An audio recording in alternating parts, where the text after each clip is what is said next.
Baiklah Bapak dan Ibu sekalian, acara selanjutnya yaitu sambutan oleh Wakil Kepala Sekolah Bidang Kurikulum. Kepada yang terhormat Ibu Laila Ros Anjarsari SSI disilakan.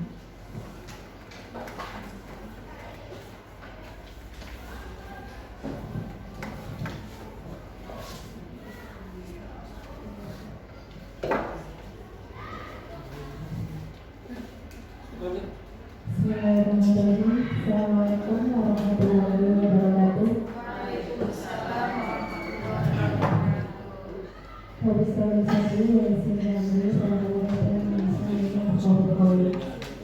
Alhamdulillah, segala puji bagi Allah yang telah melimpahkan rahmat dan janji kepada kita semua, sehingga pada hari ini kita dapat mengikuti atau menghadiri undangan dari Bapak Saiful Eskum yang pada hari ini akan mensosialisasi tentang budaya positif di SMA Negeri 1 Sukabumi. Mudah-mudahan pada kesempatan ini kita mendapatkan inspirasi dan kemudian memotivasi diri kita gitu ya, baik sebagai pengajar, biar kita dapat memberikan budaya positif kepada siswa-siswa kita. Mungkin ya mudah-mudahan apa yang nanti disampaikan oleh Bapak Saiful memberikan juga manfaat, dan kita tahu sebenarnya apa saja gitu ya budaya positif yang nanti akan disampaikan oleh Pak Saiful. Mudah-mudahan ini akan menjadi manfaat bagi kita. Terima kasih. Mungkin cukup sekian dari saya. Wabillahi taufiq wal hidayah. Wassalamualaikum warahmatullahi wabarakatuh. Waalaikumsalam warahmatullahi wabarakatuh. Baiklah, saya ucapkan terima kasih atas sambutannya kepada yang terhormat Ibu Laila Ros Anjarsari SSI. Baiklah Bapak dan Ibu hadirin, acara selanjutnya yaitu sambutan dari Kepala SMA Negeri 1 Sukabumi kepada yang terhormat Bapak Dr. Andes Edi Kanadi MPD disilakan. Alhamdulillah, terima kasih. Assalamualaikum warahmatullahi wabarakatuh. Waalaikumsalam warahmatullahi wabarakatuh. Alhamdulillahirrahmanirrahim. Wassalatu wassalamu ala rasulillah wa ala alihi wa sahbihi ajma'in. Yang saya hormati Bapak Arif Saiful Mukmin Esku Pondok Pesantren ya. Alumni positif. Cuman produk ada. Esku itu sarjana humaniora dari IPS. Ya, jadi kalau bukan hukum, bukan humaniora, dari sosial. Salam salam, semoga tercurahkan kepada Rasulullah Muhammad SAW. Bapak dan Ibu sekalian, sebagaimana program dari pemerintah bahwa Bapak dan Ibu guru ini harus banyak melihat dan mengerjakan apa itu dengan PR. Kemudian apa itu guru penggerak? Karena kalau model ini masih terus berlaku, maka rekrutmen menjadi pengawas maupun menjadi kepala sekolah itu adalah harus memiliki sertifikat guru penggerak. Oleh karena itu, saya ucapkan terima kasih kepada Pak Saiful yang sudah memberanikan diri untuk ikut di dalam proses pendidikan guru penggerak. Mudah-mudahan ini adalah pijakan awal bagi Mas Saiful untuk meniti karir ke bidang pendidikan. Masih muda, harus punya energi yang positif yang kuat. Karena berbudaya positif itu adalah bermula dari niat yang baik. Ya, maka kalau boleh saya mengulang bahwa Bapak dan Ibu sekalian, niat mengajarnya itu harus benar-benar karena Allah Subhanahu wa Ta'ala. Sehingga nanti apa yang Ibu Bapak sampaikan itu ilmunya bisa bermanfaat kepada anak-anak, kemudian kita menyampaikannya ikhlas, kemudian kita akan mendapatkan pahala dari Allah Subhanahu wa Ta'ala. Di samping secara materi Allah akan memberikan kemudahan-kemudahan kepada kita semua. Budaya positif itu berawal dari bagaimana sekolah menerapkan satu disiplin. Sering para pemimpin upacara menyampaikan disiplin, tapi tidak pernah diterapkan. Saya mencoba, saya sudah 2 tahun di SMA Negeri 1 Sukabumi itu memberikan kelonggaran kepada Bapak dan Ibu sekalian. Ternyata itu tidak bisa ditangkap dengan positif. Ketika saya memberikan kebijakan bahwa 10 menit toleransi, ya betul-betul dimanfaatkan oleh Bapak dan Ibu sekalian untuk 10 menit itu. Tenang baik, ada yang disebut maning. Nah itu yang saya maksudkan penambahan 10 menit itu adalah bagi mereka yang ketinggalan boleh masuk. Bukan Bapak dan Ibu ngajarnya setelah jam 7 10 menit, bukan. Ya, tapi Bapak dan Ibu ngajarnya tetap jam 7.00. Kemudian bagi siswa yang ketinggalan boleh masuk ke kelas itu jam 7.10. Itu namanya toleransi bagi siswa. Mengingat siswa itu tidak semuanya berkendaraan pribadi. Ada yang naik umum, kemudian naik umumnya mobilnya milih, yang ada musiknya bagus, yang ramai, yang bagus mobilnya. Jadi akhirnya saling menunggu. Ketika saling menunggu, jadilah ketinggalan. Nah itulah dasar saya mengapa saya memberi toleransi 10 menit. Bukan Bapak dan Ibu menunggu 10 menit baru masuk dari jam 7, bukan itu. Ternyata banyak teman-teman yang salah menafsirkan santai-santai di parkiran, main HP, kemudian di kantor, sambil makan dan bercengkrama cukup. Banyak juga itu 10 menit untuk kegiatan yang banyaknya gibah. Ya, sehingga keterlambatan itu menjadi rusak dalam tatanan budaya positif yang ada di sekolah. Oleh karena itu saya terus mengevaluasi bagaimana agar sekolah ini kepada jalur yang benar. Saya mencoba untuk jam 7.00 sudah itu berbagi tutup, kemudian toleransinya 5 menit. Alhamdulillah di hari Selasa ada 30 orang. Di hari Rabu ini sudah ada 20 orang. Artinya itu sudah menurun. Besok hari Kamis mudah-mudahan tinggal 10. Besok hari Jumat sudah jalan. Minggu depan Seninnya sudah all out jam 7, 5 menit anak sudah bisa baris upacara. Artinya tadi, mari kita sama-sama menggerakkan budaya positif yang ada di sekolah itu adalah berawal dari kita semua, bukan dari anak-anak. Kalau anak-anak itu adalah tergantung kita. Mereka itu adalah ibarat wayang. Digerakkan seperti apapun mereka mau. Karena apa? Karena belum pernah berpikir yang lebih luas, lebih dalam, lebih jauh. Ya buktinya apa? Dipanggil dalam kelas suruh nyapu mau. Nah sini, itu tolong bersihin. Mau. Cuman kita yang tidak bisa bagaimana berbudaya baik itu. Kita cenderung membiarkan masa bodoh, urusannya sampah, urusannya kita itu. Ya sehingga kita tidak punya uang di sekolah itu. Secara belongingnya nggak ada. Kita rasa memiliki sekolah itu belum punya. Ya. Peristiwa kemarin, kita jadi panitia di pondok pesantren, ditanggapi positif oleh para senior-senior di pesantren. Sehingga apa? Orang SMK yang tadinya acuh tak acuh ikut, MTS yang tadinya tidak peduli dengan kegiatan pesantren ikut.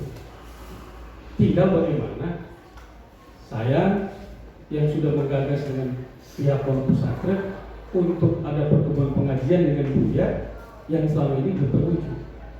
Nah, budaya-budaya positif seperti itu saya pinginnya ada silaturahmi antara bapak dan ibu guru di lingkungan kompleks pesantren dan pengajian itu terbangun komunikasi sehingga ada tegur sapa, saling kondangan, saling mengunjungi. Itu adalah budaya positif yang harus kita bangun. Ya. Budaya positif bagi anak-anak adalah bagaimana anak-anak mentaati peraturan di sekolah itu dengan benar. Kita tidak perlu, zaman sekarang itu tidak perlu dengan ceramah-ceramah yang narasi-narasi yang mendogmatis, yang mengajarkan pokoknya harus, tapi kita ini tidak memberikan contoh toleransi yang baik. Ya, mohon maaf. Ada siswa yang komplain kepada gurunya, Pak, kok ngajarnya kayak kelas 1? Itu kan kelas 10 Pak sudah diajarkan. Kenapa kami sudah kelas 12 masih diajarkan? Nah, ini gurunya tidak mempelajari RPP. Gurunya tidak membuat RPP. Bagaimana RPP kelas 10 dengan kelas 12 apa sama apa tidak? Jadi kesimpulannya teman-teman itu berangkat ke sekolah tidak memiliki satu persiapan apa yang hari ini kita akan ajarkan kepada anak-anak. Yang penting datang, masuk ke kelas, kemudian buka. Sehingga yang dibuka aja salah. Lalu dikomplain oleh siswa. Jadilah diusir, tidak terima. Ini yang tidak boleh. Siswa memberikan kritik, memberikan saran kepada guru harus diterima dengan lapang dada sebagai evaluasi diri kita bahwa kita ada kekurangan di situ. Ya, saya pernah bilang bahwa guru di depan kelas itu adalah sebagai etalase. Maka dandanlah yang cantik bagi ibu-ibu, bagi bapak-bapak yang ganteng, bewoknya dicukur, ya, jenggotnya diratai, pakai dasi bila perlu, sehingga kita performanya itu pede gitu. Ya, jadi anak sudah segan dulu lihat penampilan. Sama saja lah. Barangkali mana ada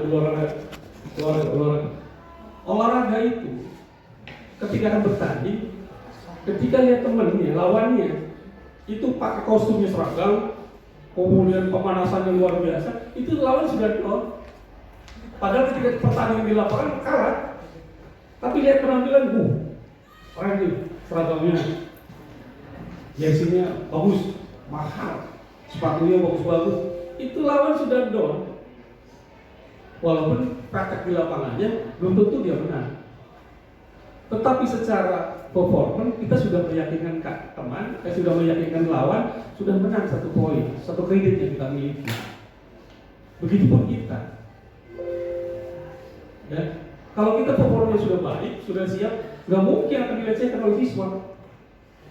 Kita menguasai materi itu, apalagi tadi kita sudah menguasai materi, penampilan kita oke, wangi, waduh luar biasa itu. Banyak yang digandrungi oleh anak-anak, pasti dirindukan. Ya, budaya bertanya itu harus diberikan seluas-luasnya kepada anak-anak agar mereka mampu mengekspresikan apa yang ada dalam pikirannya. Kita sudah tidak lagi jangan mengatakan kamu ngetes saya. Itu tidak boleh. Kalau zamannya Ibu Mas Mari, zaman saya ada tuh guru yang begitu ya. Kamu ngetes saya? Itu sudah tidak boleh. Tapi berikan mereka keleluasaan untuk apa? Untuk bertanya. Saya ketika tidak bisa menjawab, insya Allah minggu depan akan saya bawa bukunya. Saya jawab pertanyaan kalian. Itu jawaban yang cukup diplomatis, yang minggu depannya belum tentu anak itu juga akan ingat. Tapi kalau kita ingat syukur, kita sampaikan ini minggu kemarin yang kamu tanyakan nih, Bapak bawa bukunya. Ya baik. Tapi zaman sekarang kan sudah tidak bawa buku, tinggal searching, muncul di Google, ada itu. Ya, jadi sudah gampang. Nah, Yang ketiga, Bapak Ibu sekalian, ini untuk sama-sama kita pahami bersama bahwa bagaimana mendidik siswa. Yang pertama, untuk bapak-bapak tidak boleh mengelus kepalanya anak perempuan. Ya, mohon maaf begini, ini sudah melanggar HAM. Kalau Saiful ke perempuan itu demen bukan? Ya, nggak boleh. Lalu potong rambut, jangan kita yang menggunting. Ya, tapi dihimbau 1, 2, 3 kali. Kalau tidak juga dipotong, kita undang tukang potongnya. Kenapa? Karena kalau kita yang motong itu dasarnya emosi, marah, gemes, jadi motongnya nggak ketahuan dan itu pelanggaran. Oleh karena itu kita undang mereka, kita beri perhatian. Kalau 1, 2, 3 kali tidak juga jalan, kita undang tukang cukurnya untuk dipotong di sekolah. Ya, jadi itu bapak-bapak yang perlu budaya baik yang selama ini berkembang di sekolah ini sudah mulai mengalami pergeseran. Dulu anak boleh disabet dari mulai pakai rotan sampai gagang sampah yang plastik. Saya ini sering kalau ada yang ketinggalan suruh potong motor saya, itu motornya Tiger, keliling lapangan 20 kali. Ya, puter. Sekarang sudah tidak seperti itu. Ya, karena apa? Karena banyak orang tuanya menerima, tapi pihak ketiga yang tidak terima.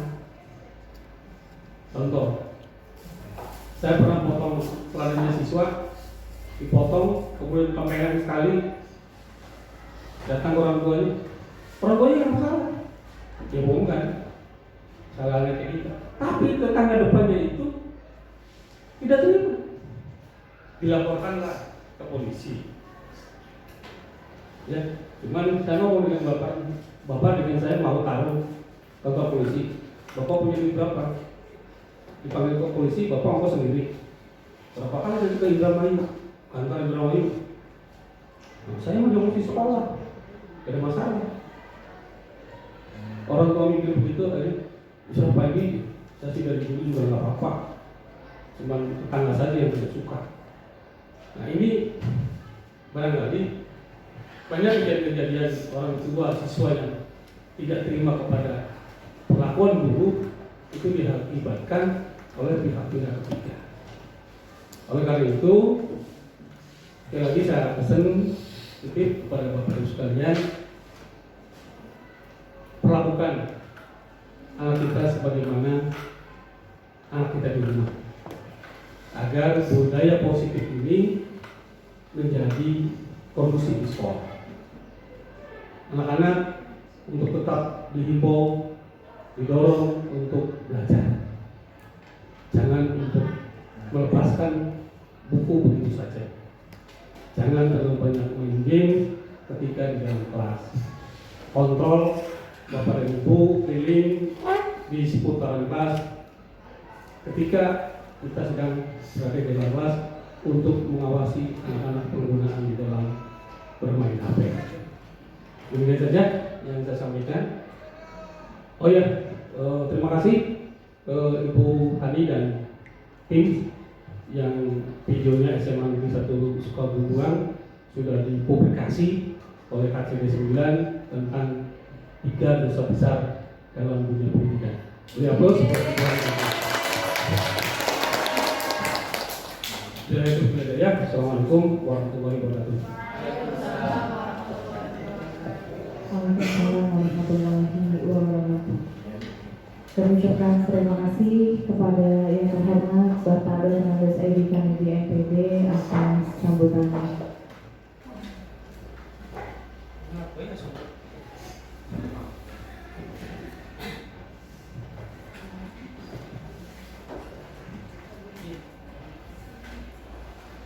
Baiklah Bapak dan Ibu Guru, acara selanjutnya itu acara yang sudah kita kita tunggu-tunggu tentunya ya. Yaitu sosialisasi budaya positif di sekolah, khususnya di SMA Negeri 1 Sukagumiwa oleh Bapak Syaiful Mukminin S.Hum. Kepada beliau disilakan. Kita tepuk tangan dulu dong, Bapak Ibu.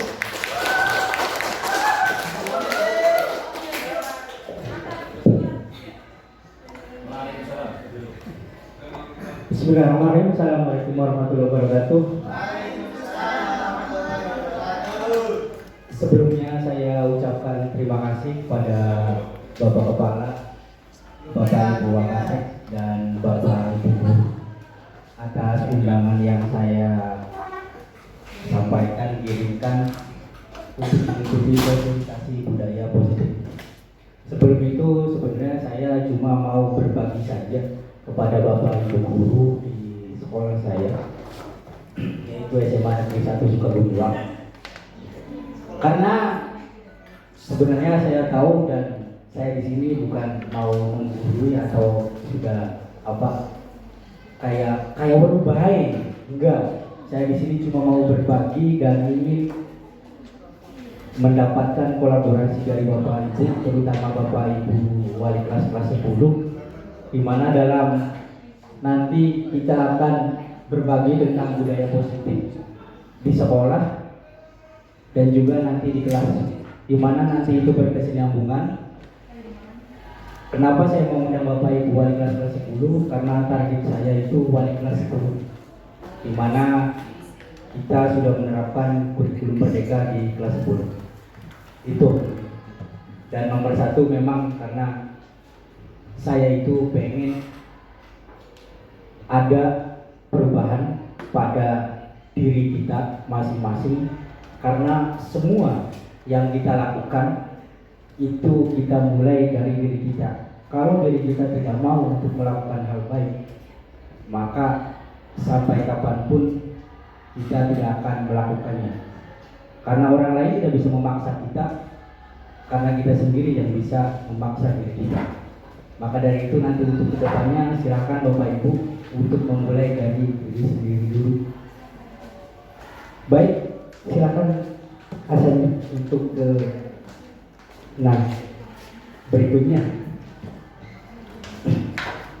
Di sini Bapak Ibu, kita langsung masuk ke materinya saja tentang budaya positif, di mana di kelas 10 kita itu sudah menerapkan budaya positif, kurikulum merdeka, di mana dari kata itu akan merubah mindset kita, di mana waktu dulu kita pembelajarannya itu bukan berpihak pada murid, dan sekarang kita masuk ke kurikulum merdeka, itu kita harus pembelajaran yang berpihak pada murid.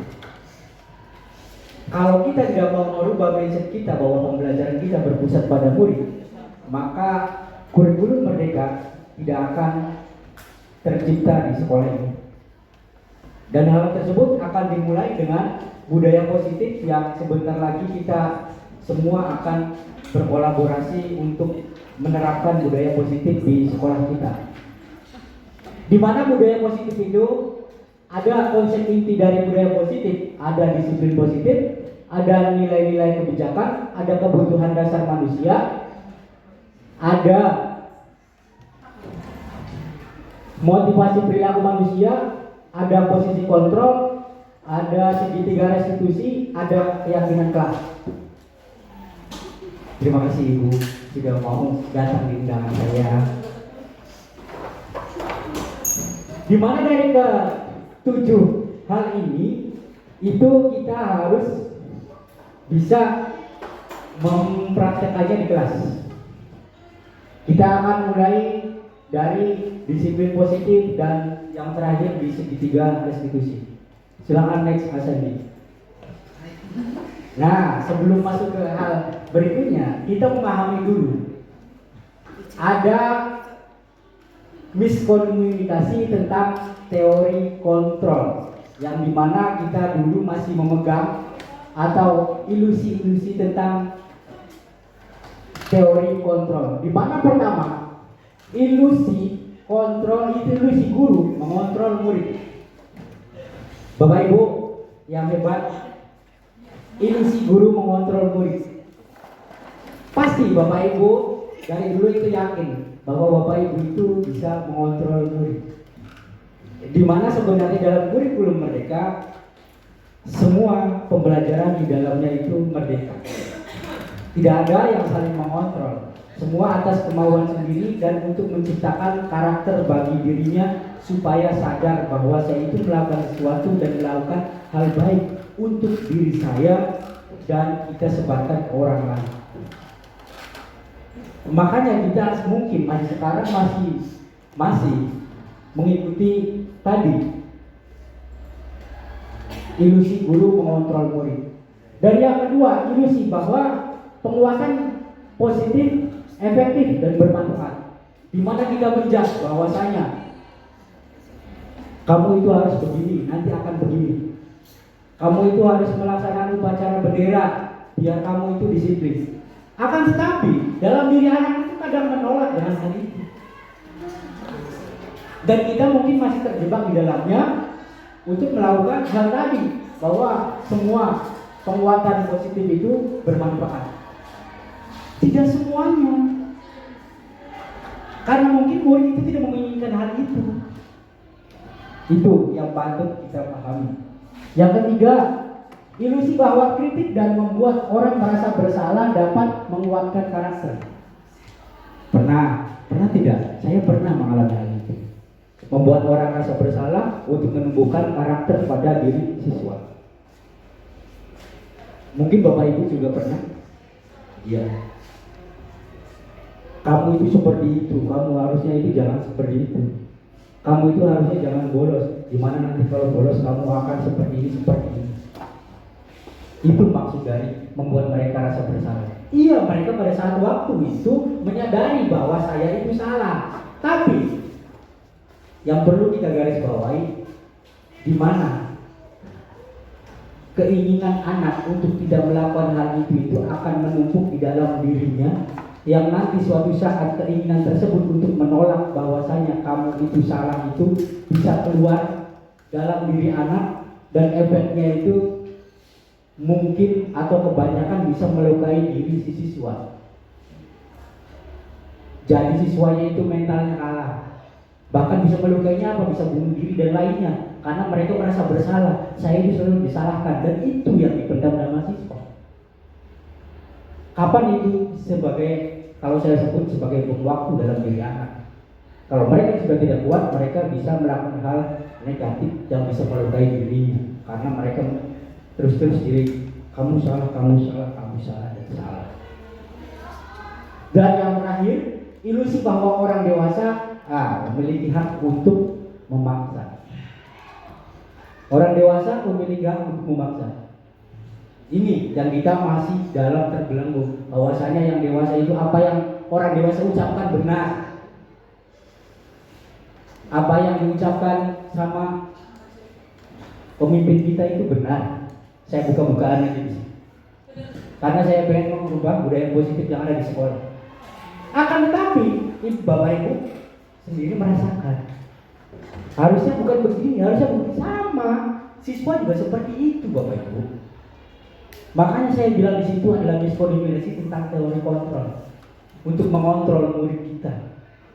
Mungkin nanti setelah kita di sini kolaborasi tentang sosialisasi budaya positif, kita bisa kolaborasi dengan budaya positif di sekolah kita untuk merubah paradigma ini. Seperti itu.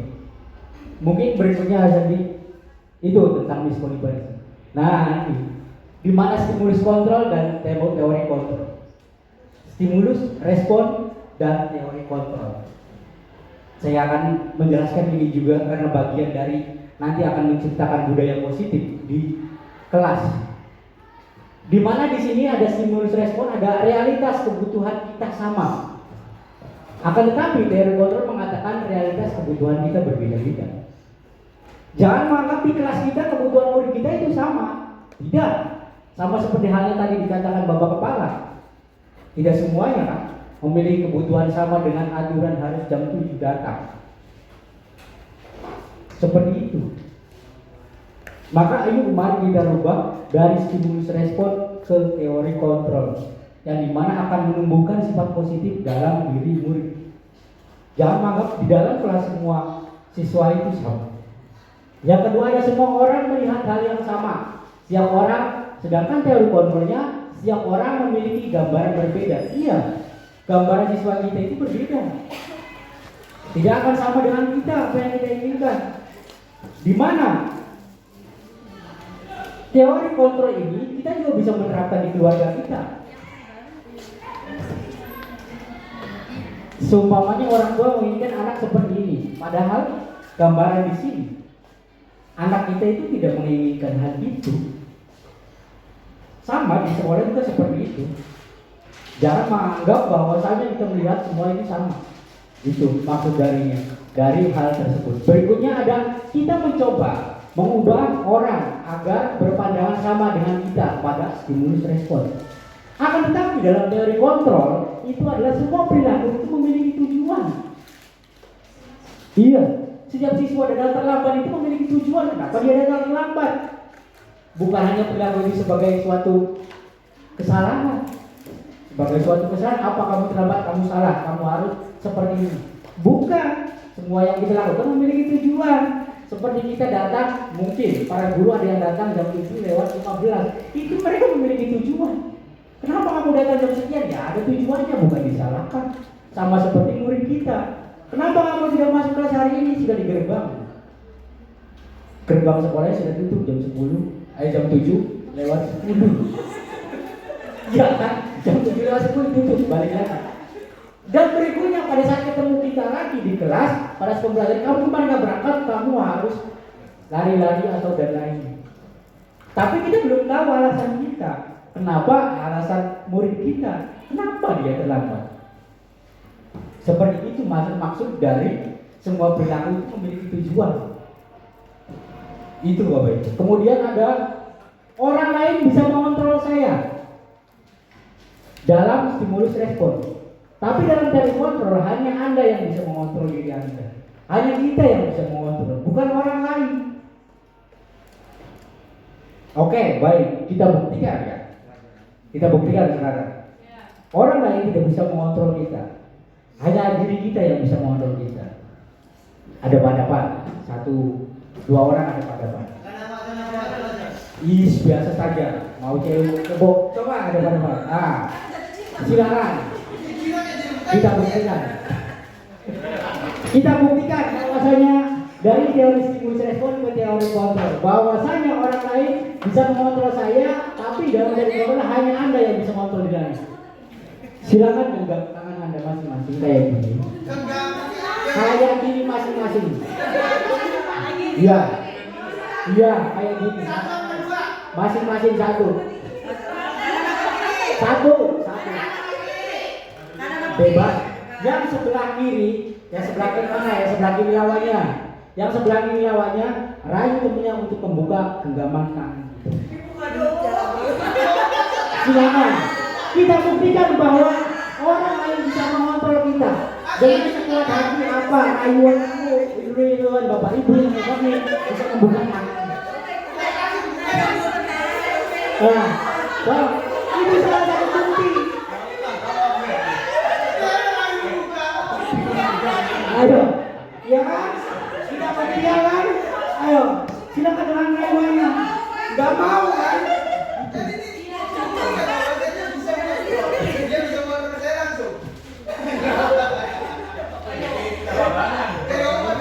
Baik, sudah Bapak Ibu. Itu salah satu contohnya. Gimana alasannya kenapa bisa dibuka, kenapa tidak bisa dibuka?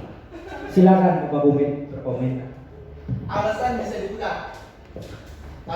Tentu alasan saya kenapa saya langsung membuka tangan saya di. Ya alasannya mungkin itu kita lawan jenis, jadi kalau saya tidak bisa dibuka nanti ya rayuannya lebih dari itu. Makanya saya langsung buka saja. Ya itu saja mungkin alasan dari saya. Terima kasih. Yang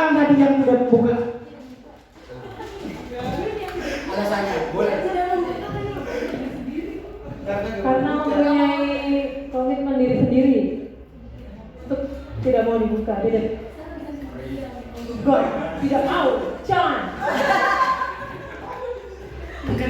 Baik, terima kasih buat ini salah satu contohnya di mana kita itu tidak bisa mengontrol orang lain, cuma diri kita yang bisa mengontrol kita. Makanya saya tadi bilang di awal, itu kuncinya pada diri kita sendiri. Diri kita sendiri, kita mau berubah atau tidak, itu. Kita mau melangkah ke hal yang lebih baik atau tidak, itu. Ada berikutnya, ada saya bisa mengontrol orang lain, Anda tidak bisa mengontrol orang lain. Itu dalam satu kontrol seperti disebutkan tadi. Dan berikutnya, pemaksaan ada pada saat bujukan gagal. Di mana dalam teori kontrol, kolaborasi dan konsensus menciptakan pilihan-pilihan baru. Di mana pemaksaan ini akan terjadi jika dianggap hal tersebut gagal menurut Bapak Ibu. Pertama, iya 1, 2. Nah, kamu berangkat pagi ya, harus masuk jam 7 ya. Katakan seperti itu. Tapi lama-lama, kunci gerbang jam 7 tidak boleh ada yang masuk. Paksaan kan? Itu ada stimulus respon. Akan tetapi dalam teori kontrol tidak seperti itu. Dimana nanti kita akan merubah hal itu dengan kolaborasi dan konsensus untuk menciptakan pilihan baru. Yang dimana itu adalah dari kesadaran diri kita masing-masing. Konsensus itu adalah kesepakatan dari diskusi kita. Kolaborasi kita ngobrol sama yang berbuat salah itu, bagaimana solusi terbaiknya dan lainnya. Bukan nanti itu ada pemaksaan dalam kalau tidak mau di hal seperti itu harus dipaksa, harus seperti itu. Tidak. Tadi yang disebut ilusi kontrol tadi. Yang terakhir adalah model berpikir menang-menang. Model berpikir menang kalah, dan di teori kontrol ada model berpikir menang-menang. Dalam stimulus respon, model berpikir menang kalah, di mana seorang guru pada saat ada muridnya yang salah, guru tersebut, kalau murid yang buruk akan merasa saya menang, dan murid tersebut akan merasa saya kalah. Dan itu nggak bisa. Dan itu nggak bisa. Seperti kayak tadi adalah stimulus respon. Di mana nanti di teori kontrol kita itu semua menang. Kita itu membuat diskusi dan menciptakan saya enak, kamu enak. Bukan saya menang, kamu kalah. Tidak, sama menang. Iya, sama-sama menang, sama-sama yang nanti tadi kolaborasi menciptakan pilihan baru. Anak datang tepat waktu dan kita pun nyaman di kelas karena anak datang tepat waktu, karena mereka sudah sadar diri bahwasanya saya harus seperti ini berdasarkan keyakinan anak tersebut. Begitu Bapak Ibu. Itu adalah dari stimulus respon dan teori kontrol yang dimana dulu masih diterapkan. Berikutnya, nah di sini tadi diomongkan sama Bapak Kepala juga, disiplin positif, budaya positif. Apa sih budaya disiplin positif? Sebenarnya apa sih kata itu? Di sini disiplin positif itu berasal dari kata disiplinnya, yang artinya belajar. Disiplin itu belajar. Disiplin itu belajar dari bawah. Di mana disiplin itu mengacu pada disiplin diri yang memiliki tanggung jawab terhadap apa yang dilakukannya berdasarkan nilai-nilai yang diyakini.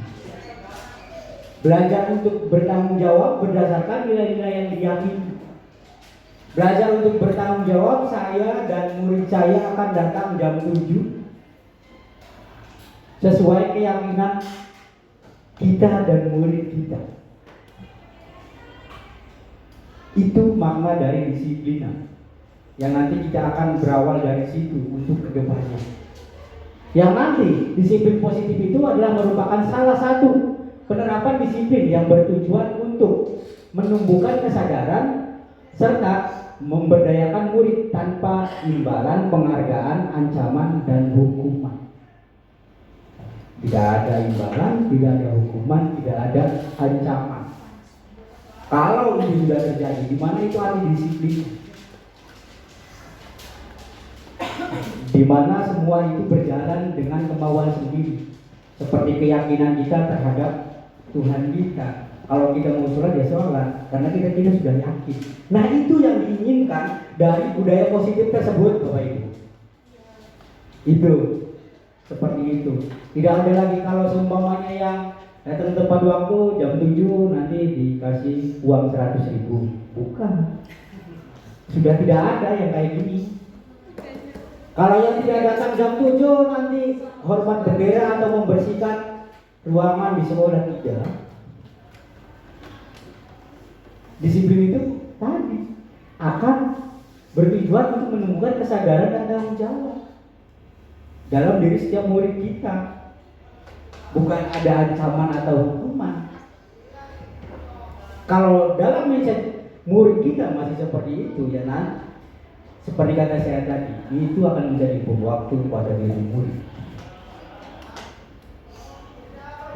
Dan berikutnya adalah tujuan guru adalah menciptakan murid yang memiliki disiplin diri, sehingga murid berperilaku mengacu pada nilai-nilai kebijakan universal dan memiliki motivasi intrinsik dalam perubahan perilaku ke arah yang lebih baik. Motivasi intrinsik, motivasi dalam diri mereka, dalam diri murid kita. Oh iya, saya itu seharusnya seperti ini. Saya itu datang jam 7 itu bukan karena saya dikasih hadiah. Saya itu datang jam 7 itu bukan hanya ingin untuk tidak hormat bendera dan lain. Seperti itu. Kita harus menemukan seperti itu, terutama di kelas 10. Karena kita sudah kurikulum merdeka. Seperti itu Bapak Ibu. Mungkin ada pertanyaan dari Bapak Ibu atau kita lanjut? Mangga. Ya, terima kasih kepada Bapak Saiful Mukminin yang sudah memberikan wacana baru bagi teman-teman semua. Tapi saya sendiri sebelumnya tadi ada teori kontrol. Dalam teori kontrol ini saya bertanya, ini apakah teori kontrol menurut Pak Saiful atau teori kontrol menurut siapa? Karena bagaimanapun yang namanya kita mengutarakan rem itu harus ada referensinya. Kalau bagi saya secara pribadi, ini tolong teori kontrolnya Pak Sandi. Yang sebelumnya. Jangan jawab saja.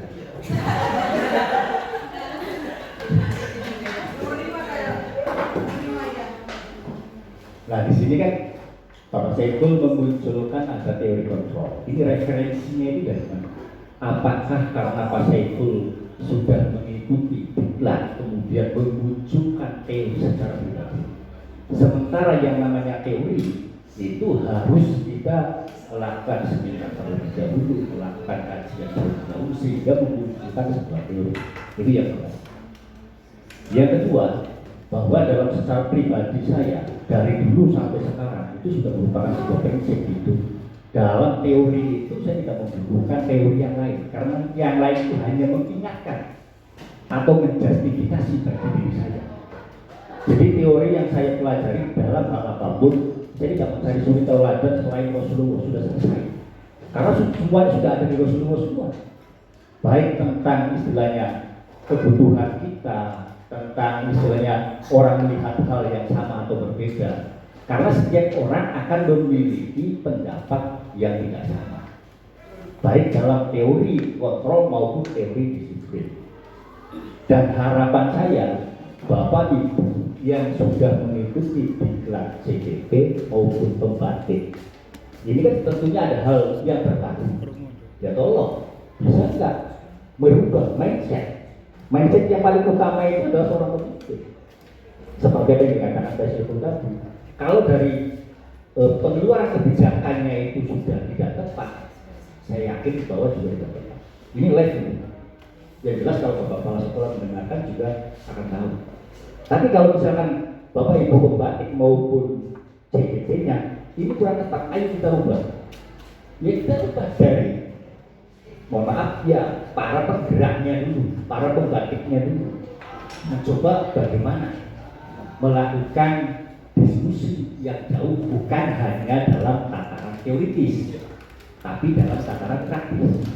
Sehingga bagaimana ketika kita melakukan rapat pun, seperti yang Bapak Ibu lihat, dulu hanya dia dan mendengarkan seperti apa yang dijelaskan oleh Pak Saiful, itu realita. Dan akhirnya mencoba di belakang. Terima kasih. Assalamualaikum warahmatullahi wabarakatuh. Waalaikumsalam. Terima kasih atas pertanyaannya. Teori ini dari Gosen, silakan nanti dilihat di teori pendidikan, di teori kontrol hukuman. Karena mohon maaf tadi saya tidak mencantumkan, soalnya ada. Itu sudah penelitiannya dia yang menimbulkan ada segitiga restitusi dari Gosen. Begitu. Ada, tapi mohon maaf karena buru-buru dan tidak menyantumkan sumbernya. Berdasarkan penelitian seperti itu. Terus apa tadi? Masukan, kan saya bilang semua itu berawal dari diri sendiri untuk mengubahnya. Saya pengen juga semua bisa dirubah, bisa dirubah. Yang nanti di ujung kita semua kelas 10, kita berawal dari kelas 10 dulu. Kita akan membuat keyakinan kelas masing-masing. Dimana untuk mengubah budaya positif, dimana semua orang, semua murid kita itu bisa mandiri bertanggung jawab dari apa yang dilakukannya. Nanti kita akan berbagi tentang membentuk keyakinan kelas, bukan kesepakatan kelas, tapi keyakinan kelas. Seperti itu Bapak. Ya saya pengen juga Bapak Kepala itu mendengarkan gitu. Soalnya ini masih banyak yang perlu dijabarkan lagi. Ini baru pemula sudah ada respon yang sangat positif sekali. Belum lagi ke depannya. Karena soalnya pasti semua ini berbenturan. Dari teori nanti menciptakan budaya positif ini. Seperti itu. Ya mohon nanti untuk wali kelas 10 bareng-bareng nanti kita dimulai dari kelas 10. Kita menciptakan angkatan kelas 10 yang bisa bermanfaat bagi masyarakat dan diri itu dengan karakter yang baik, mandiri dan bertanggung jawab sesuai dengan kodrat alam dan kodrat zaman siswa kita. Itu. Baik, ada lagi? Kita masih banyak soalnya nanti sambil jalan. Masih banyak. Lanjut. Baik. Boleh. Di sini ada nilai mana Sandi? Habis itu. Bukan Sandi. Ya, nilai-nilai kebijakan. Baik. Kebajikan. Setelah tadi itu semua di sini ada nilai-nilai kebijakan. Apa itu nilai-nilai kebajikan? Kebajikan adalah nilai yang disepakati bersama secara universal dan lintas bahasa suku bangsa dan tidak memandang ras, bahasa, agama maupun yang lainnya. Di mana itu di dalamnya akan bersifat positif pada murid kita. Di mana di sini ada profil pelajar Pancasila, beriman, bertakwa kepada Tuhan Yang Maha Esa, berperilaku mandiri, bernalar kritis, kebinekaan global, gotong royong dan kreatif. Berikutnya ada dari Ibu Primari juga, ada toleransi, rasa hormat, integritas mandiri, menghargai, antusias, empati, keingintahuan, kreativitas, kerjasama, percaya diri dan komitmen. Berikutnya ada lagi, ini adalah nilai kebajikan. Ada 9 pilar karakter, cinta kepada Tuhan dan segenap ciptaannya, kemandirian, tanggung jawab, kejujuran, diplomatis, hormat dan santun, dermawan, suka menolong dan gotong royong, percaya diri, kreatif, pekerja keras, kepemimpinan dan keadilan, baik, rendah hati, toleransi dan lainnya. Berikutnya ada life skill, di mana ini nilai-nilai kebajikan ini nanti kita akan terapkan di keyakinan kelas yang nanti akan menghasilkan murid kita dengan nilai kebijakan yang seperti ini kurang lebihnya. Dan lebih bagus lagi Bapak Ibu gurunya juga bisa seperti ini gitu. Yang saya inginkan bisa mendobrak seperti kata Bapak Abdul Samad tadi, untuk mengingatkan, sama-sama mengingatkan bila mana kesleo seperti itu. Dan terakhir itu di life skill itu dapat dipercaya, lurus hati, pendengarnya aktif, tidak merendahkan orang lain dan memberikan yang terbaik bagi diri. Seperti itu. Itu adalah nilai-nilai kebijakan yang disepakati di dunia pendidikan. Berikutnya ada, kita ada kebutuhan dasar manusia. Apa sih kebutuhan dasar manusia? Kebutuhan dasar manusia itu adalah usaha terbaik kita untuk mendapatkan apa yang diinginkan dengan tujuan yang kita maksud untuk bisa memenuhi kebutuhan kita itu. Dimana kalau kebutuhan dasar manusia ada yang kurang, pasti semua akan memiliki respon atau akan terjadi sesuatu yang kurang dan membuat murid kita itu terjadi nakal dan lainnya. Karena dalam kebutuhan dasar manusia itu ada 5 yang harus terpenuhi. Bapak Ibu, ada kebutuhan bertahan hidup, kasih sayang, kebebasan, kesenangan dan penguasaan. Murid kita itu mempunyai ini dan kita juga mempunyai ini. Kalau salah satu ini tidak terpenuhi, maka pasti di dalam kelas itu tidak akan senang. Seperti seorang guru yang tidak pulang dalam seminggu sekali dan lainnya, atau mungkin seorang siswa yang orang tuanya ada yang pergi keluar, dia itu tidak mendapatkan ini kan. Dalam kebutuhan dasar manusianya, kebutuhan rasa kasih sayang. Seperti itu. Sama kita juga kepengen memenuhi ini, ada penguasaan, ada kesenangan, ada kebebasan. Semua itu harus ada. Dan itu ada dalam diri kita dan harus terpenuhi minimal seminggu sekali biar menciptakan suasana pembelajaran yang menyenangkan di kelas. Baik, 5 kebutuhan itu adalah pertama ada kebutuhan bertahan hidup. Berikutnya, kebutuhan bertahan hidup itu adalah kebutuhan yang bersifat fisiologis untuk bertahan hidup, misalnya kesehatan, rumah, pakaian, dan lainnya. Iya, yang harus terpenuhi dan tidak boleh kurang. Kalau yang kurang ya bergejolak. Itu akan menimbulkan sifat yang positif. Karena ada yang tidak terpenuhi dalam diri murid kita. Yang kedua ada kasih sayang, di mana di situ ada rasa diterima, asa ada dipedulikan, berbagi, kerjasama, dan menjadi bagian dari kelompok. Bapak Ibu pernah lihat ada siswa yang dikucilkan, tidak mau bekerja sama. Ada yang kurang. Harusnya kita sebagai guru itu tahu kebutuhan kasih sayang yang pengen diakui di kelompok. Ajak mereka. Mereka juga pengen seperti itu, pengen menjadi bagian dari kelompok pada saat di kelas. Jangan didiamkan saja. Mereka juga pengen berbagi dan lain. Nah itu dia masalahnya. Seperti itu Bapak Ibu, salah satu contohnya di kelas. Yang berikutnya ada penguasaan, di mana dalam penguasaan itu keinginan untuk dianggap berharga, bisa membuat perbedaan, bisa membuat pencapaian kompeten, diakui dan dihormati. Banyak sekali di sini dalam penghargaan. Nah, saya itu kalau dalam penghargaan saya itu contohnya saja. Saya sudah dianggap Bapak Ibu itu sudah masuk dalam penghargaan, kebutuhan penghargaan. Apakah Bapak Ibu juga merasakan bahwa saya di kelas itu dalam hal penguasaan ini, penghargaan, penguasaan ini peserta didik kita mendapatkan hal seperti itu enggak? Bapak Ibu mengakui enggak ada diri peserta didik Bapak Ibu di kelas? Jangan kucilkan. Hal sepele itu akan membuat kebutuhan dasar manusia dari murid kita itu akan terpenuhi penguasaan. Di mana hal sepele? Nang, sirang icak absennya baik nih. Atau nang hilang bulbin juga, aku tulis agenda dalam murid kita. Murid kita yang jarang ngomong, yang sering bolos ajak seperti itu. Dia itu tadi di penguasaan itu pengen diakui sama kita. Bapak Ibu ini saya tuh ada, tolong dong disebut namanya. Iya. Bapak Ibu saya itu ada dengan pencapaian saya. Bapak Ibu saya itu ada nih, makanya saya berperilaku bandel, ngantuk dan lainnya. Pengen diperhatikan. Seperti itu.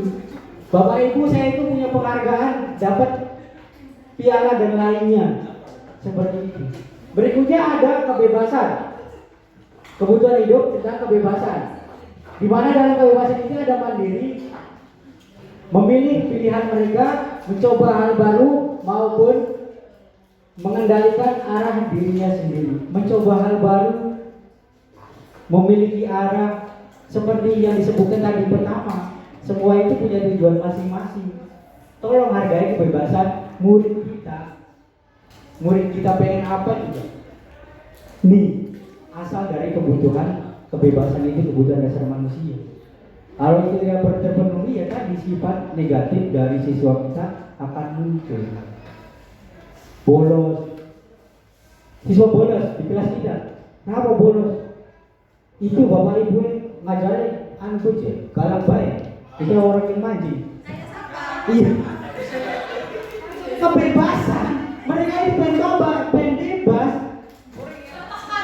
Itu sih bapak ibu aja belajarnya tanda banget, jangan ngomong sejen-sejen nih. Ayo siapa? Ya ibu. Itu kebebasan tuh, mereka itu pengen hal baru dalam penyampaian materi bapak ibu. Mereka itu pengen belajar di luar di depan kelas bapak ibu. Biar gak ngantuk bapak ibu. Mereka itu pengennya itu seneng di kelas itu bapak ibu. Tolong, itu kebutuhan dasar manusia. Kalau itu tidak terpenuhi, ya siap-siap aja kasus tersebut akan terjadi. Iya tadi. Benak jadi mengojol jadi mau berkan ada apa? Benak jadi bapak ibu kita mengajarin ngelengah HP gue jengar gitu mau tugas. Yang nggak tahu itu contoh. Bapak ibu contoh, bapak ibu contoh. Seperti itu. Berikutnya ada kesenangan. Iya, makanya saya pengen itu setelah ini ayo kita sebarkan bareng-bareng. Dimana terakhir ada kesenangan, dimana dalam kesenangan ini ada bermain, humor, antusias dan tertawa. Bila mana di kelas kita tidak bisa membuat murid tertawa, ini belum terpenuhi. Tolong dicek. Bikin tertawa di kelas. Bermain, senang, tertawa. Kalau dari kata bermain saya ada sedikit itu. Karena begini, saya dari pertama kan bilang saya itu pengen memulai dari diri sendiri. Dimana saya itu malas masuk kelas dan saya ganti mindsetnya. Saya pengen masuk kelas itu karena saya pengen bermain. Bermain karena itu adalah kebutuhan dasar hidup manusia. Membuat mereka tertawa dengan permainan kita, dengan pembelajaran kita. Mereka tidak sadar kalau waktunya habis. Seperti itu. Iya, yang mau gue pukul. Bermain, saya ganti mesinnya, saya pengen masuk itu, saya pengen bermain sama anak-anak. Seperti itu. Silakan nanti bapak ibu cari sendiri motivasi untuk masuk kelas itu apa. Kalau bermain itu tidak ada yang menang, tidak ada yang kalah. Berikutnya ini sudah kebutuhan dasar hidup manusia. Nah, di mana di sini ada motivasi perilaku manusia. Di mana motivasi ini ada 3. Yang pertama untuk menghindari hukuman dan ketidaknyamanan. Tadi sudah disebutkan. Yang kedua untuk mendapatkan imbalan atau penghargaan dari orang lain. Tadi bahas juga. Yang ketiga motivasi perilaku manusia ini untuk menjadi orang yang mereka inginkan dan menghargai diri sendiri dengan nilai-nilai yang mereka percayai. Perilaku manusia itu berdasarkan ini. Itu apa yang kita lakukan itu berdasarkan ini.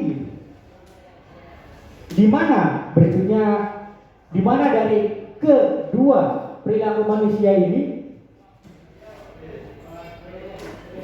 yang nomor 1, yang nomor 2 itu adalah motivasi dari luar atau eksternal. Yang membuat itu orang lain, bukan diri kita, dirinya sendiri. Yang tadi dengan baca aturan tuh.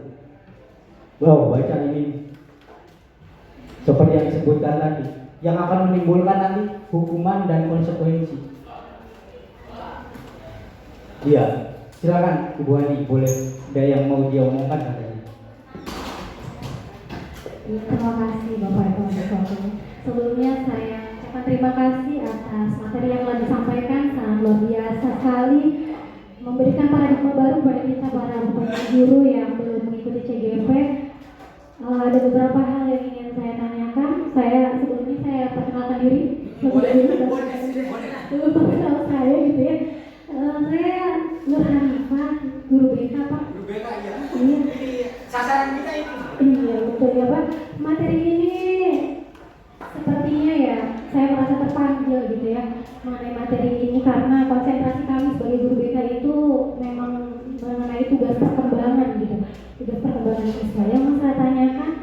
pertama ketika tadi teorinya itu betul ideal dan sangat bagus ya Pak, bahwasannya kita harus menumbuhkan budaya positif di sekolah dengan berbagai macam indikator yang sangat banyak seperti itu. Nah, kadang-kadang saya merasa bahwa ketika ada teori ataupun ada penelitian, bahwa penelitian itu tidak dilakukan di sekolah-sekolah seperti kita Pak. Jadi tidak dilakukan di sekolah-sekolah yang karakteristik masyarakatnya mungkin minim, mengenai minim pendidikannya, kemudian sosial kulturalnya kurang melek pendidikan seperti itu, sehingga untuk menumbuhkan budaya positif ini memerlukan effort yang sangat luar biasa bagi kita mungkin para guru gitu ya. Dan menurut Bapak bagaimana kita menumbuhkan budaya positif di tengah karakteristik masyarakat, mungkin pola asuh dari siswa yang menurut saya memang tidak mudah dilakukan kita selama 3 tahun ya, 3 tahun dari kelas 10 sampai kelas 12 ini untuk menumbuhkan budaya positif. Bagaimana kira-kira di tengah budaya yang sudah mengakar gitu, budaya yang mengakar sudah dari dulu. Kemudian yang kedua, apakah tadi kebutuhan manusia itu siapa yang harus memenuhi? Apakah kita para pendidik harus memenuhi ataukah si individu itu sendiri? Apakah jika mereka tidak mendapatkan kebebasan, kesenangan ataupun tadi humor atau apa ya tadilah kebutuhan yang menurut Glaser, betul menurut Glaser bukan Pak? Nah ya, nah itu kalau misalnya tidak terpenuhi, apakah salah kita sebagai pendidik atau seperti apa gitu? Kemudian tadi yang terakhir ada yang saya soroti bahwa tadi tujuan manusia itu, berperilaku manusia itu kan mendapat imbalan, sementara kontradiktif dengan bahwa tadi tidak boleh ada reinforcement atau apa, bahwa ada reward, tidak boleh ada reward. Sementara menurut saya itu pernyataan yang kontradiktif. Kalau misalnya pendapat saya sendiri, betul bahwa hukuman itu memang sekarang tidak boleh ya. Bahasa saya itu mungkin mengedukasi, jadi bukan hukuman atau bukan hukuman fisik ya, tadi disiplin positif menumbuhkan atau mengkonstruk tanggung jawab sendiri walaupun sulit ya. Kemudian tapi kalau reinforcement atau tadi reward itu menurut saya masih penting sih Pak, karena tadi betul kebutuhan manusia itu divalidasi diakui itu masih ada sampai kita nanti ya menutup mata gitu.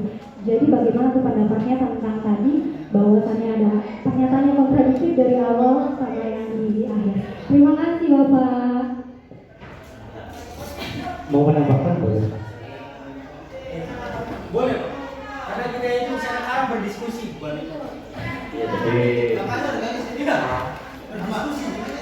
supaya ini kita saling memberikan masukan dan saling memberikan tanggapan. Yang pertama, semakin kesini menurut saya secara pribadi yang kalau boleh dikatakan konsep yang konsep belajar itu apa nabu. Guru itu bukan hanya mediator, fasilitator, bahkan menjadi teman bagi murid. Nilai takdirnya itu di mana? Itu mohon maaf. Ini semua supaya harus tahu bahwa seorang guru dengan murid itu berbeda. Tidak berpikir entah pintar atau tidak pintarnya seorang guru, tapi keberkahan ilmunya itulah yang nanti akan kita dapat. Seorang Gus Dur, beliau itu nggak baca tidur, tapi takdirnya terhadap seorang guru, keberkahan ilmunya itu didapatkan. Seorang yang ahli pikir kalah sama dengan orang yang ahli pikir. Seorang ahli pikir kalah dengan orang yang berakhlak bukan. Itu yang paling penting. Jadi sebenarnya nilai-nilai takdir kebiasaan positif itu apa yang kita terapkan? Ngaji esok, bela kasih bimbing. Itu kebiasaan positif. Terus sholat duha sebulan sekali, ya makanan jadwal baik. Ini kan kebiasaan positif dari diri kita sendiri itu sudah berkembang. Makanya tadi, jadi maka konsep ini sebenarnya konsep itu siapa? Gitu. Apakah hanya sebatas seremonial atau kita terapkan? Sementara di sisi lain konsep saja secara teoritis banyak kontradiktif. Kalau menurut beberapa reward, punishment itu kadang perlu, kadang tidak. Perlu untuk anak kecil. Lu anak kecil tak pada ini bagaimana mau akan baca? Tidak ini Lebih baik apa? Itu realitanya. Lu anak SMA aku senang sih kemarin dia belajar cepat kayak HP. Dia mau enak temenan daripada orang. Itu realita. Tapi kalau sudah kelasnya mahasiswa, sudah bernilai itu sudah siap. Dosen pun berpikirnya seperti itu. Yang butuh kalian kok, bukan dosen. Jadi konsep ini ada penerapannya. Terima kasih.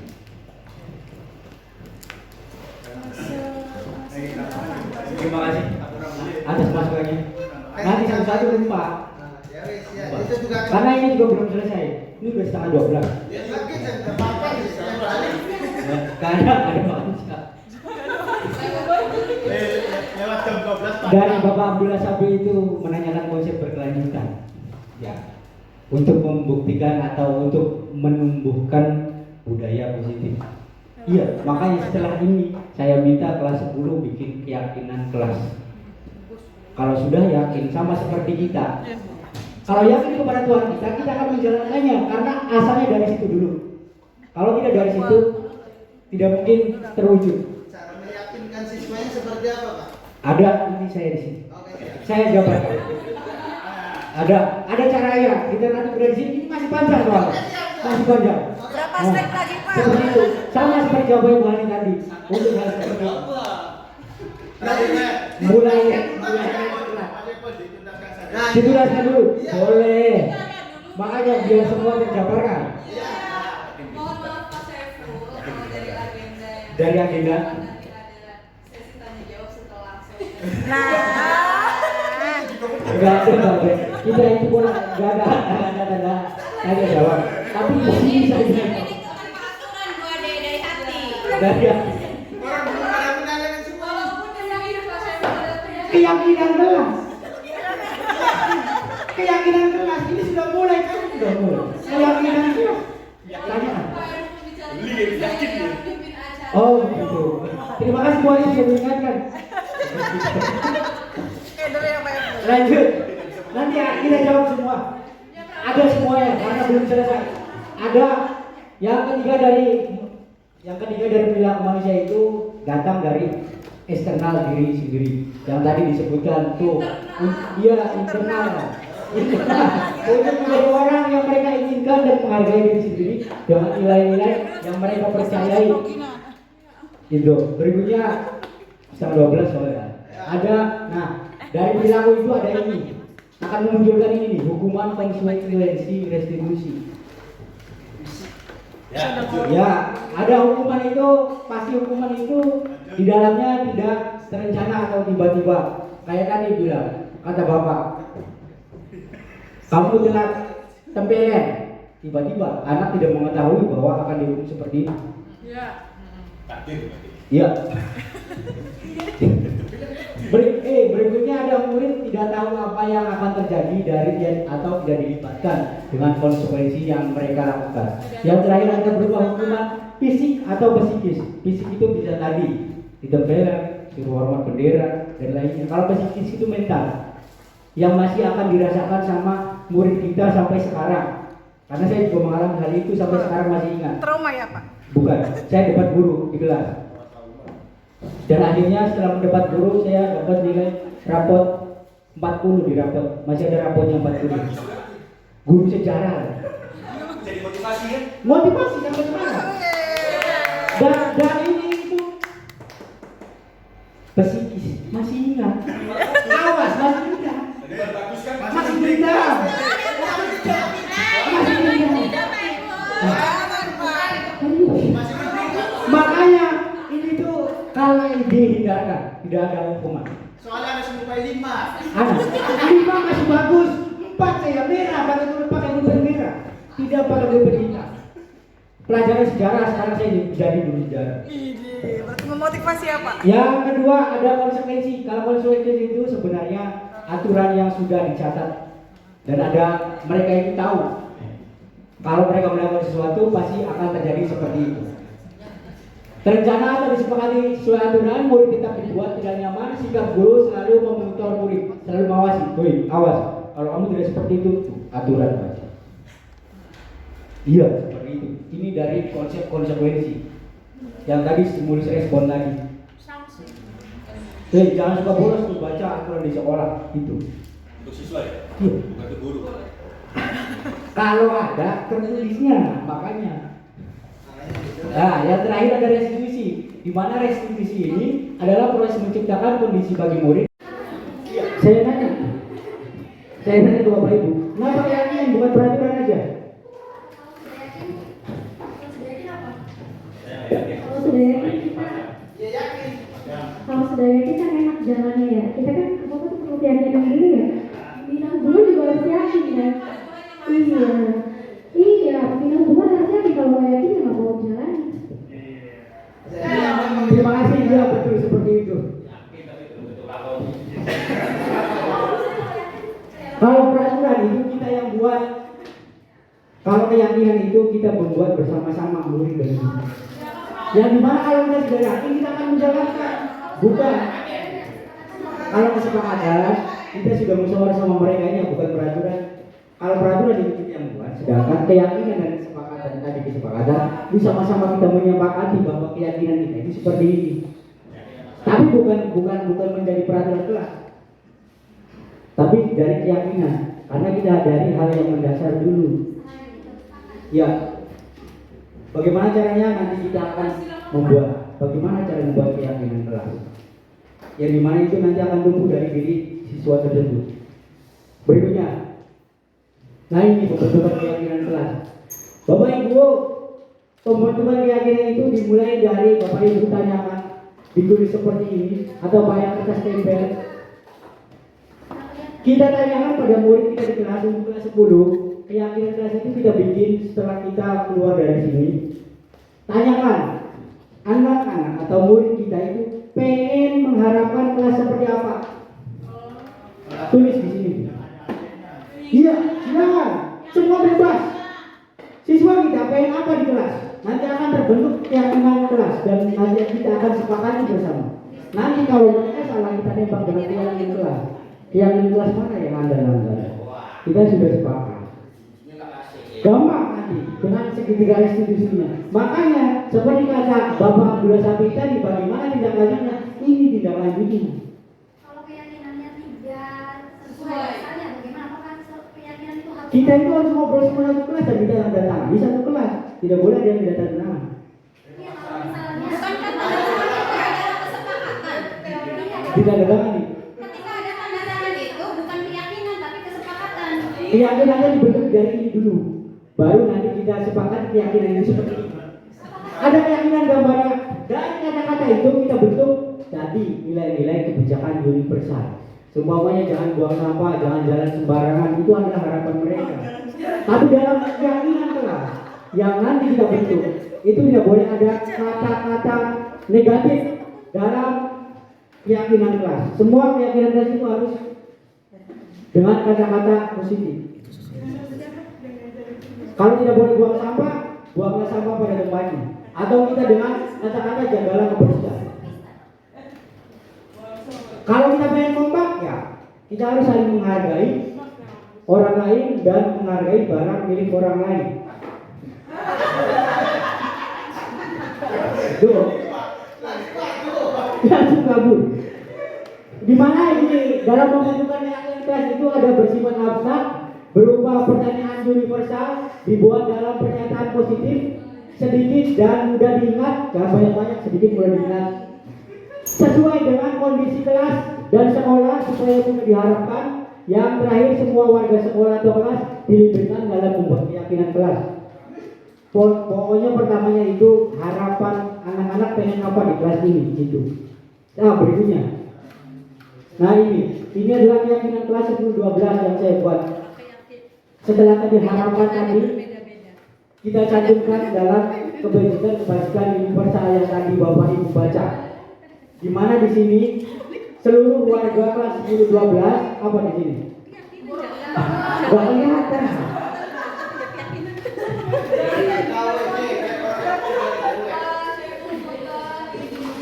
Iya. Berikutnya, nah, bentar lagi Bu. Nah, yang nanti ini dari yakin itu akan memunculkan segitiga restitusi. Apa itu segitiga restitusi adalah suatu proses dialog yang dijalani oleh guru supaya menghasilkan murid yang mandiri dan bertanggung jawab. Berdasarkan 3 prinsip segitiga restitusi. Ada berdasarkan menstabilkan identitas, yaitu berdasarkan prinsip membuat kesalahan adalah bagian dari proses pembelajaran. Yang kedua, validasi tindakan dengan berdasarkan prinsip setiap perilaku berupaya untuk memenuhi kebutuhan. Yang dimana pasti ada pertanyaan-pertanyaan, kamu pasti mempunyai alasan untuk melakukan halnya, padahal kamu bisa dan lainnya. Menanyakan, yang terakhir menanyakan keyakinan. Berdasarkan prinsip teori kontrol, bahwasanya kita termotivasi secara intrinsik. Dari pertanyaan itu, apa keyakinan kelas kita dan lainnya. Yang terakhir, silakan videonya diputar tentang penerapan segitiga restitusi. Play, di play ya. Ada. Orang klik kan orang tahu videonya.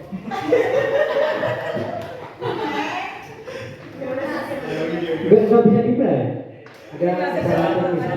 Ada salah itu. Baik, nanti belum ini. Di dalam penutup nggak bisa di play. Bisa, kalau bisa di play aja.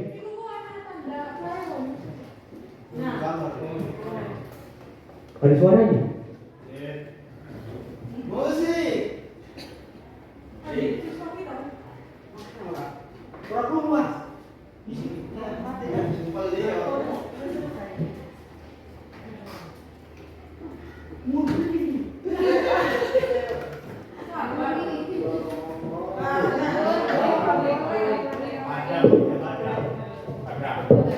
Suaranya. Nanti saya bagian ke videonya.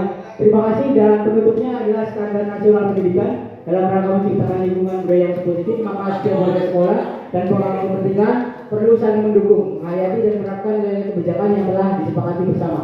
Untuk dapat menerapkan tujuan mulia tersebut, maka seorang pemimpin pembelajar perlu berjiwa kepemimpinan sehingga dapat mengembangkan sekolah dengan baik. Dan terima kasih Bapak Ibu. Mari setelah ini di kelas masing-masing silakan membentuk keyakinan kelas supaya tadi kata Bapak Buya seperti kita harus ada actionnya, bukan hanya teori belaka, dan itu yang diinginkan. Terima kasih. Mohon maaf dari saya. Assalamualaikum warahmatullahi wabarakatuh.